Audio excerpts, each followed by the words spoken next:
Today, we're diving into some incredibly honest advice from a creator looking back on his teenage years. He's pinpointed 6 major mistakes that he says tons of young people are making right now. So let's see what we can learn from his experience to maybe get a little bit ahead of the game. And he kicks things off with this really powerful statement, which translates to, "You are the main hero of this video." It's the perfect way to start, right? He's making it clear that he's not just telling his own story, he's talking directly to you. This whole thing is about your choices, your time, and your future. So what's the big idea here? Well, the speaker is sharing his personal regrets, not to get stuck in the past, but to hand you a roadmap so you can avoid the same potholes. We're going to break down these 6 mistakes to help you navigate your own teenage years just a little bit better. He's kind of grouped his 6 regrets into 3 big themes. The first one is all about the one thing you can never, ever get back, your time. This covers what he calls his first and his 6 mistakes, and they both have to do with how you manage or, fail to manage your day. So, the very first regret is something that sounds so simple, but it's a huge deal: waking up late. He argues that if your day kicks off at 10 a.m., you're already behind. You're basically playing catch-up from the moment you open your eyes, with 0 time for yourself before the world starts making demands. And this is where it gets really interesting when you see it side by side. Just look at that difference. A 10 a.m. start puts you on the defensive, just reacting to whatever the day throws at you. But a 6 a.m. start, that gives you proactive time. Time to work on a skill, get a workout in, or study, all before most people have even had their coffee. And boom, here's the payoff. It's not magic, it's just math. Shifting your wake-up time from 10 a.m. to 6 a.m. literally gives you 4 extra hours every single day. Suddenly, that old excuse of, "I don't have time," just kind of evaporates. You've literally created the time you said you didn't have. Okay, so you've created this extra time. But that leads right into the next mistake he talks about, number 6, just plain bad time management. It's not enough to just have the time. If you've got 13 or 14 hours in your day, do you actually have a plan for them, or do you just let the day happen to you? Think about it. As a teenager, you are juggling all of this stuff, right? School, your personal goals, learning new things, staying fit, family, friends, it's a lot. Without a real plan, something's going to get dropped. The idea is to decide beforehand where you're going to put your energy so you can keep everything in balance and actually make progress. All right, let's pivot to the second major theme, preparing for the future. This is all about regrets that can really affect your future opportunities and even your finances. We're talking about mistakes number 3 and 4 here. Mistake number 3 is a big one, not actively learning a skill that can actually help you in the real world. It's so easy to just get stuck in the daily grind, school, homework, hang out, sleep, repeat. But he really regrets not using those extra hours to learn something practical that could have given him a major head start. And you can really hear the "what if" in his voice here. This quote translates to, "If only I had started earlier, it would have been so much better for me." It's that classic feeling, isn't it? He did eventually start, but he just wishes he'd begun sooner.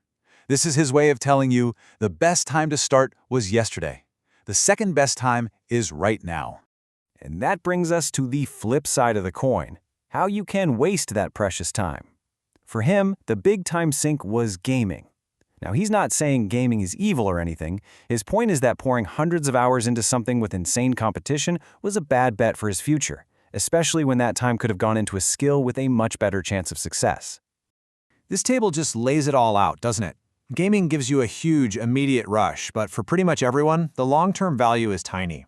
Learning a real skill, it might be a slower burn, a little less exciting at first, but the long-term payoff is massive. It's that classic battle between what feels good right now and what's actually good for you down the road. Okay, for our last big theme, we're shifting gears. We're moving away from schedules and skills to something just as complicated, if not more so: people. These last 2 mistakes, numbers 2 and 5, are all about navigating the tricky world of friends and family. He talks about a lesson that, honestly, a lot of us learn the hard way. Not every friend is really a friend. His big mistake here was treating everyone in his circle with the same amount of trust. He was an open book with everybody, and it led to him getting burned because he didn't have any boundaries. And his advice on how to fix this is actually pretty simple to visualize. Think of it like this. You have this tiny inner circle, maybe 1 or 2 people that you trust with absolutely everything. And then there's everyone else.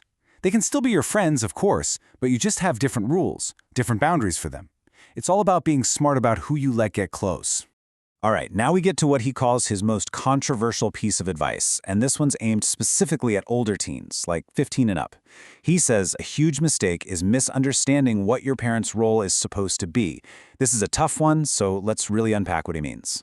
He puts it really bluntly with this line, which says, family can never be friends. Now, before you have a knee-jerk reaction to that, let's look at what he really means by this, because it's not about love or respect. So let's be super clear. This is not about disrespecting your parent, not at all. It's about understanding their role. A parent's number one instinct is to protect you, to say, don't worry, we've got you, which is amazing. But for an older teen trying to get ready for the real world, that protection can sometimes turn into a crutch. It can stop you from learning to stand on your own 2 feet. His point is, love them, respect them as family, but you need to learn how to survive out there on your own. Whew, okay, that was a lot. So let's do a super quick, rapid-fire rundown of all 6 mistakes we've just talked about, just to lock them all in. So you've got 1. Waking up late. 2. Having no boundaries with your friends. 3. Not learning a real, practical skill. 4. Pouring time into low-value stuff like too much gaming.